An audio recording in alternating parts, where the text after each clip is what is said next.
નમસ્કાર મિત્રો, હું નવીન કુશવાહા આપ સૌનું હાર્દિક સ્વાગત કરું છું। આજે આપણે સરકારી લેખન પદ્ધતિમાં 30 MCQ જે પાર્ટ 2 છે એ આપણે જોઈશું। સરકારી લેખન પદ્ધતિમાં ફર્સ્ટ વિડીયો આપણે જે નાખ્યું હતું અને MCQની શરૂઆત કરી હતી, એમાં 16 ક્વેશ્ચન પછી વોઇસ સ્ટોપ થઈ ગયું હતું, બરાબર છે। તે બદલ હું બધાથી માફી માગું છું। એકચ્યુઅલમાં રેકોર્ડિંગમાં વોઇસ છે, પણ ખબર નહીં કોઈ પ્રોબ્લેમ ટેકનિકલ એરરના લીધે એ વોઇસ તમારા સુધી પહોંચ્યું નથી। બટ તમને MCQ મળી ગયું હતું અને એની સાથે સાથે તમને એના ઓપ્શન પણ દેખાતા હતા। તો આઈ હોપ તમે સમજીને એણે બહુ સારી રીતના સોલ્વ કર્યું છે। મેં જોયું છે ઘણા બધા લોકોએ 16 પછીના ક્વેશ્ચનોને આન્સર પણ આપ્યા છે, બરાબર છે। તો એવું નેક્સ્ટ ટાઈમથી ભૂલ નહીં થાય એ અમે ખ્યાલ રાખ્યું છે અને એનું વ્યવસ્થિત રીતના અમે જોઈએ છીએ। ઓકે, તો સરકારી લેખન પદ્ધતિમાં જે લેક્ચર નંબર 2 છે એ આપણે જોઈશું અને આઈ હોપ તમને બધાને મજા આવતી હશે MCQમાં। ઓકે, 30 MCQ આપણે જોયું। હવે જો આપણે એપ્રોક્સ વાત કરીએ તો SMCની એક્ઝામમાં સરકારી લેખન પદ્ધતિનો 10 ક્વેશ્ચન તો આપણને ખ્યાલ છે કે એ લોકો 10 માર્ક્સનું પૂછશે। હવે 10 માર્ક્સમાં 2-3 માર્ક્સ પ્લસ કરી શકે છે, 1-2 માર્ક્સ માઇનસ કરી શકે છે। ફિક્સ આપવા છતાં પણ 1-2 માર્ક્સ ઉપર નીચે થઈ શકે છે। આપણે એ આશા રાખીને આપણે તૈયારી કરીશું, બરાબર છે। બીજું શું, સરકારી લેખન પદ્ધતિ એને કહેવાય કે જે સરકારી વિભાગમાં, એ ગુજરાત સરકાર હોય કે આપણે મહાનગરપાલિકા હોય, એમાં સરકારી લેખન પદ્ધતિ કેવી રીતના રાઇટિંગમાં લખાણ હોય છે એના ઉપર આખું આ સરકારી લેખન પદ્ધતિ છે। ઓકે, જે તમે વિભાગમાં જે પણ વિભાગમાં નોકરી કરશો, બરાબર છે, ભવિષ્યમાં એના ઉપર ડિપેન્ડ છે। આપણે હમણાં SMCની તૈયારી કરો છો તો SMCમાં પણ સરકારી લેખન પદ્ધતિનું ફોર્મેટ ફિક્સ છે, જે આપણે આ 30 ક્વેશ્ચનમાં પણ એના વિશે આગળ નેક્સ્ટ ક્વેશ્ચનો જોઈશું। અને યાદ રાખજો કે જેટલા પણ MCQ તમે કરશો એ GCSR હોય, સરકારી લેખન પદ્ધતિ હોય, બિન સચિવાલય હોય કે GPMC એક્ટ હોય, એક વિડીયો જોજો। તમારી એક્ઝામ પૂરી થાય એટલે યાદ રાખજો કે તમને આમ MCQમાંથી કેટલા પૂછાયા છે। એ ગેરંટી છે કે એક સ્લાઇડ ખૂબ જ મહત્ત્વની છે। ઓકે મિત્રો, અને જે ઓથેન્ટિક બુક છે ગુજરાત સરકારની, એમાંથી જ લેવામાં આવ્યું છે, બરાબર છે। આની કોઈ પ્રાઇવેટ બુક નથી। રાજ્ય સરકાર દ્વારા જે બુક બહાર પાડવામાં આવે છે એમાંથી જ આ MCQ કાઢવામાં આવેલા છે, થિયરિકલ બુક હોય છે। ઓકે, ચાલો તો શરૂ કરીએ। ક્વેશ્ચન નંબર ફર્સ્ટ એટલે 31 નંબર, કન્ટિન્યુ ક્વેશ્ચન નંબર આપેલા છે। આમ કરવા વિનંતી છે નો સરળ પ્રયોગ કયો હશે? આમ કરવા વિનંતી છે જેનો સરળ પ્રયોગ બતાવો। તો સરળ પ્રયોગમાં તમારી સામે 4 ઓપ્શન છે। આપણે એને જો ધ્યાનથી આપણી રીતના વિચારીએ તો કહી શકીએ કે આમ કરશો। શું કહેવાશે?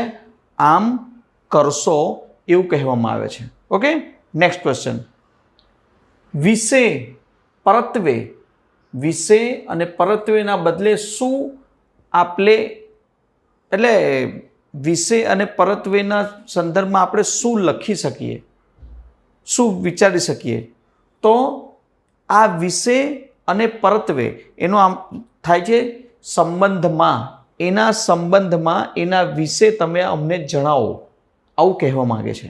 ઓકે, નેક્સ્ટ, શુદ્ધ ભાષા જોડણી શુદ્ધ ભાષા જોડણી અનુસ્વાર, વિરામ ચિહ્નો, જાતિ, વચન અને સેના દોષો વિનાની હોવી જોઈએ।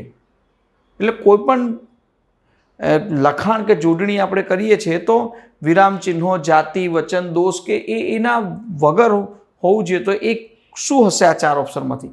તો વાક્ય રચના, એની વાક્ય રચના એટલી સરળ અને વ્યવસ્થિત હોવી જોઈએ કે જેનાથી તમને લાગવું જોઈએ કે કશે જોડણીની ભૂલ નથી, અનુસ્વાર પણ પરફેક્ટ મૂકેલું છે, વિરામ ચિહ્નો પણ અમુક જગ્યાએ જ્યાં મૂકવાની ત્યાં જ મૂકેલું છે, જાતિ સૂચક શબ્દો પણ એવા નથી કે જેનાથી તકલીફ પડે।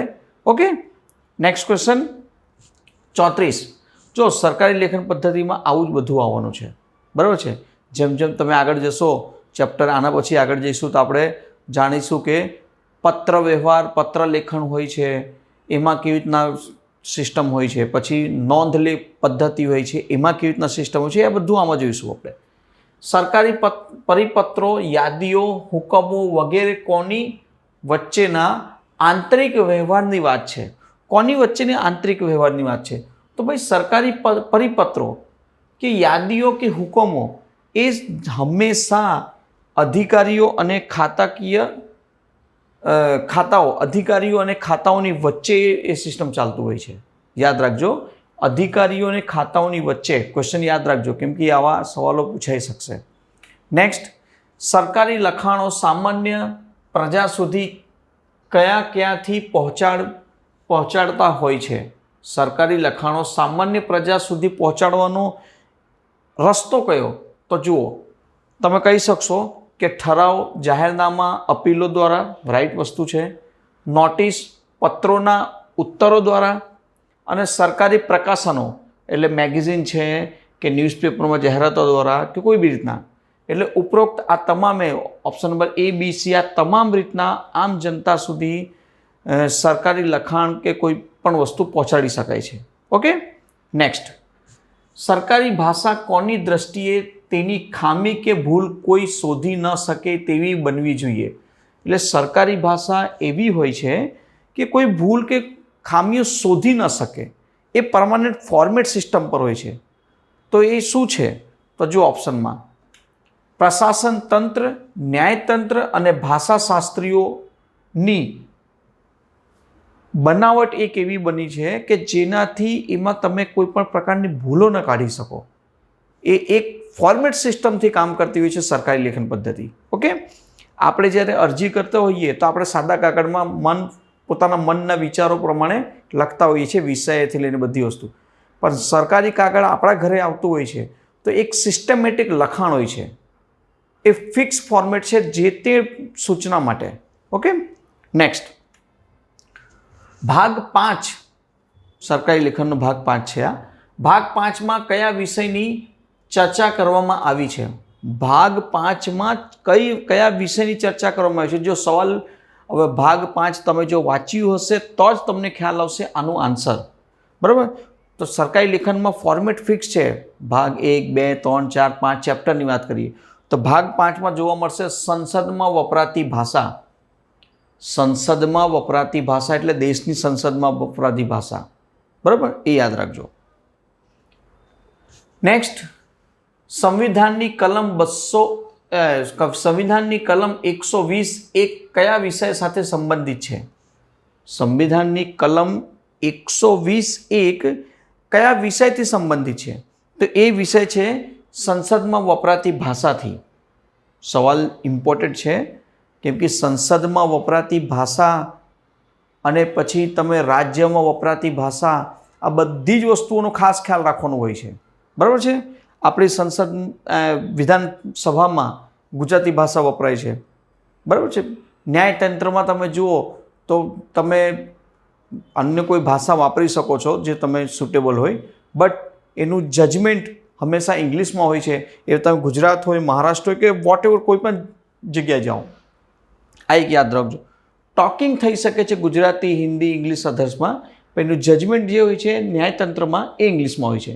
આ આપણને આ બધું સરકારી લેખન બતાવે છે આપણને. કોઈ સભ્ય હિન્દી અથવા અંગ્રેજીમાં બરાબર વ્યક્ત કરી શકતો ન હોય તો શું વ્યવસ્થા છે? હવે કોઈ વ્યક્તિ લેંગ્વેજ એને હિન્દી કે અથવા અંગ્રેજી નથી આવડતું તો શું કરી શકશે? સિમ્પલ છે, એ માતૃભાષામાં બોલવાની પરવાનગી આપી શકાય છે. તમને હમણાં જ કીધું કે નથી સુટેબલ, એને નથી આવડતી બીજી કોઈ ભાષા, તો માતૃભાષા તો છે જ. જે તે રાજ્યની માતૃભાષાનો સન્માન કરીને એ ભાષામાં એ બોલી શકે છે, આ જરૂરી છે. નેક્સ્ટ, માતૃભાષામાં બોલવાની પરવાનગી કોણ આપી શકે?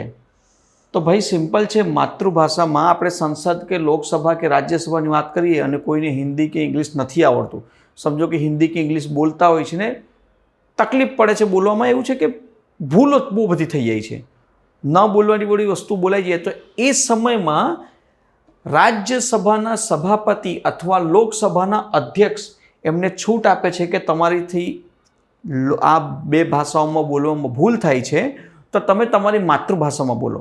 અહીં બધા એને સમજશે. ઓકે. નેક્સ્ટ, કલમ 343(1) મુજબ સંઘની રાજભાષા કઈ? તો સંઘની રાજભાષા એટલે સંઘ એટલે ભારતની રાજભાષા કહેવાય છે, બરાબર? રાષ્ટ્રીય ભાષા નહીં. ભારતની રાજભાષા કઈ છે? હિન્દી. દેવનાગરી લિપિની હિન્દી રાજભાષા, નોટ રાષ્ટ્રીય ભાષા. આ યાદ રાખજો. સંઘના સરકારી હેતુઓ માટે વપરાવાના સંખ્યાઓ રૂપે કયું રહેશે? સંઘના સરકારી હેતુઓ માટે વાપરવાના સંખ્યાઓનું રૂપ કયું રહેશે? ભારતીય, આંતરરાષ્ટ્રીય, રોમન કે અરબી? કયું નંબરિંગ હશે? તો તમે જોશો આંતરરાષ્ટ્રીય. આંતરરાષ્ટ્રીય નંબર એટલે 1, 2, 3 આપણે કેવી રીતના લખીએ છીએ? 5 લખીએ છીએ, એ નંબરિંગની વાત થાય છે. તો આંતરરાષ્ટ્રીય લેવલની વાપરો.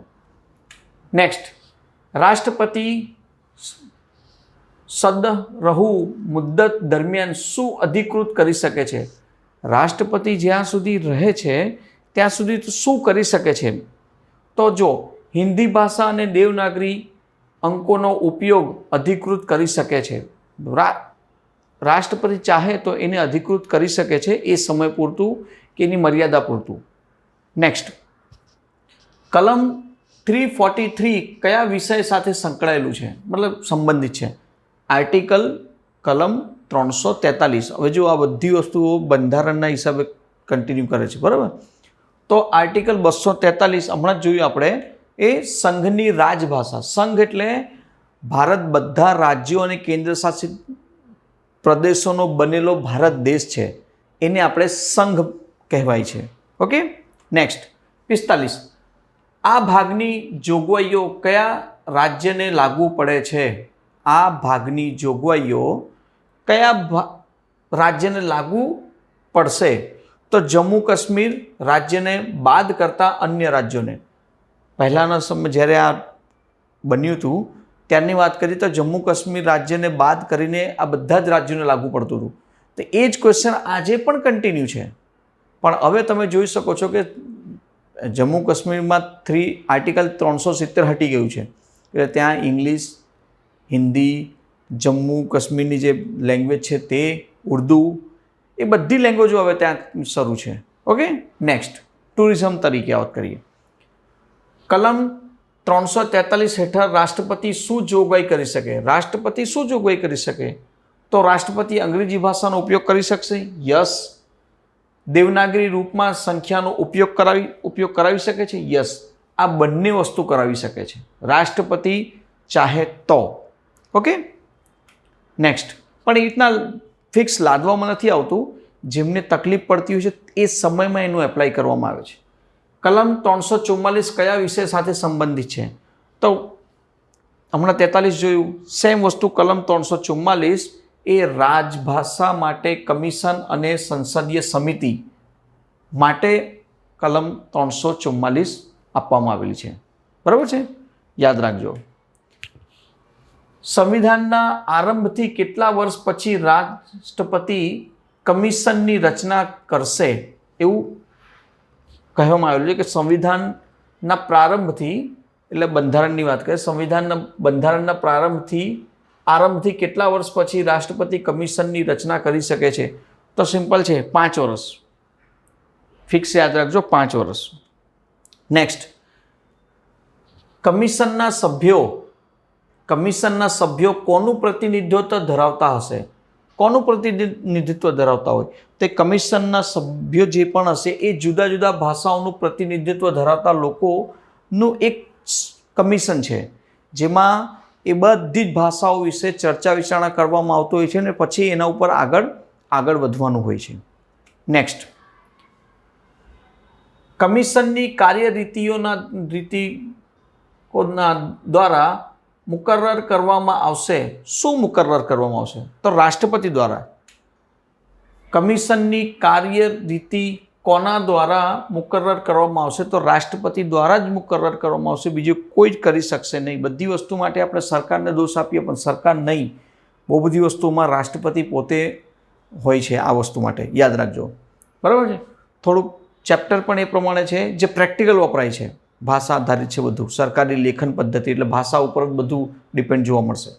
નેક્સ્ટ છે કમિશન સંસદના સરકારી હેતુઓ માટે કઈ ભાષાના ઉત્તરોત્તર અધિક ઉપયોગ અંગે વિચાર કરશે. ઉત્તરોત્તર અધિક વિચાર કરશે એવું કહેવા માંગે છે, તો એ એક જ ભાષા હશે અને એ હશે હિન્દી. જો અંગ્રેજી બધી જગ્યાએ વપરાય છે, પણ ભારત દેશમાં હિન્દીનું ચલણ વધુમાં વધુ વધે એક સરકારની જવાબદારી છે, એ કેવી રીતના વધારી શકે. નેક્સ્ટ, કલમ 344 મુજબ સમિતિમાં કુલ કેટલા સભ્યો હોય છે.